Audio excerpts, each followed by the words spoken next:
എറണാകുളം തൃപ്പൂണിത്തുറ മരട് ഭഗവതി ക്ഷേത്രത്തിലെ വെടിക്കെട്ടിന് ഹൈക്കോടതി single bench അനുമതി നിഷേധിച്ചു. ഇതിനെതിരെ ദേവസ്വം ഭാരവാഹികൾ ഡിവിഷൻ ബെഞ്ചിൽ അപ്പീൽ നൽകിയെങ്കിലും സിംഗിൾ ബെഞ്ച് ഉത്തരവിൽ ഇടപെടാൻ ഡിവിഷൻ ബെഞ്ച് വിസമ്മതിച്ചു. ജില്ലാ കളക്ടറും അനുമതി നിഷേധിച്ചതിനെ തുടർന്നാണ് ദേവസ്വം ഭാരവാഹികൾ ഹൈക്കോടതിയെ സമീപിച്ചത്. തൃപ്പൂണിത്തുറയിൽ വെടിക്കെട്ട് അപകടത്തിൽ 2 പേർ മരിച്ചതിന് പിന്നാലെയാണ് മരടിലെ വെടിക്കെട്ടിൽ ജില്ലാ കളക്ടർ അനുമതി നിഷേധിച്ചത്. പോലീസ്, റവന്യൂ, അഗ്നിരക്ഷാസേന എന്നിവ കളക്ടർക്ക് റിപ്പോർട്ട് നൽകി. സ്ഥലപരിമിതി അടക്കമുള്ള വിഷയങ്ങൾ ഇതിൽ ചൂണ്ടിക്കാട്ടിയതിന്റെ അടിസ്ഥാനത്തിലാണ് കളക്ടർ അനുമതി നിഷേധിച്ചത്.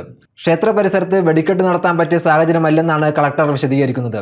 ക്ഷേത്ര മൈതാനത്തിന്റെ കിഴക്കുവശം റോഡും റോഡിന്റെ കിഴക്കുവശത്ത് 2 നില വ്യാപാര സ്ഥാപനങ്ങളും വീടുകളുമുണ്ട്.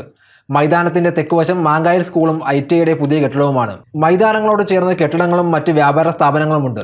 പൊതുജനങ്ങൾക്ക് സൗകര്യപ്രദമായ വെടിക്കെട്ട് കാണുന്നതിനുള്ള സ്ഥലം പ്രധാനമായും റോഡും ക്ഷേത്ര പരിസരവുമാണ്. ഇവയ്ക്ക് വെടിക്കെട്ട് നടക്കുന്ന സ്ഥലത്ത് നിന്നും 50 മുതൽ 60 മീറ്റർ വരെ അകലമേ ഉള്ളൂ. തുടങ്ങിയ കാര്യങ്ങളുടെ അടിസ്ഥാനത്തിലായിരുന്നു കളക്ടറുടെ തീരുമാനം. മുൻ വർഷങ്ങളിൽ വെടിക്കെട്ടിന് ഹൈക്കോടതി അനുമതി നൽകിയിട്ടുണ്ടെന്നാണ് തെക്കേ ചേരുവാരും വടക്കേ ചേരുവാരും വിഭാഗങ്ങൾ ഹർജിയിൽ ചൂണ്ടിക്കാട്ടി. എന്നാൽ മുൻ വർഷങ്ങളിൽ ഹൈക്കോടതി വിധിയുടെ ലംഘനം നടന്നിട്ടുണ്ടെന്ന് ജസ്റ്റിസ് ബിജു എബ്രഹാം നിരീക്ഷിച്ചു. കർശന ഉപാധികളോടെയാണ് 2019 വെടിക്കെട്ടിന് ഹൈക്കോടതി അനുമതി നൽകിയത്.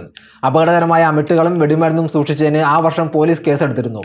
ഈ മാസം 2-നും 9-നും അനുമതിയില്ലാതെ വെടിക്കെട്ട് നടത്തിയതിന് ക്ഷേത്ര ഭാരവാഹികൾക്കെതിരെ മരട് പോലീസ് കേസെടുത്തിട്ടുണ്ടെന്നും കോടതി ചൂണ്ടിക്കാട്ടി.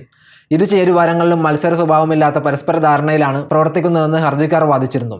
ക്ഷേത്ര ഉത്സവവുമായി ബന്ധപ്പെട്ട ആചാരങ്ങൾ നിലനിൽക്കുന്നതിന്റെ ഭാഗമാണ് വെടിക്കെട്ടിന് അനുമതി തേടിയതെന്നും ദേവസ്വം ഭാരവാഹികൾ പറഞ്ഞിരുന്നു.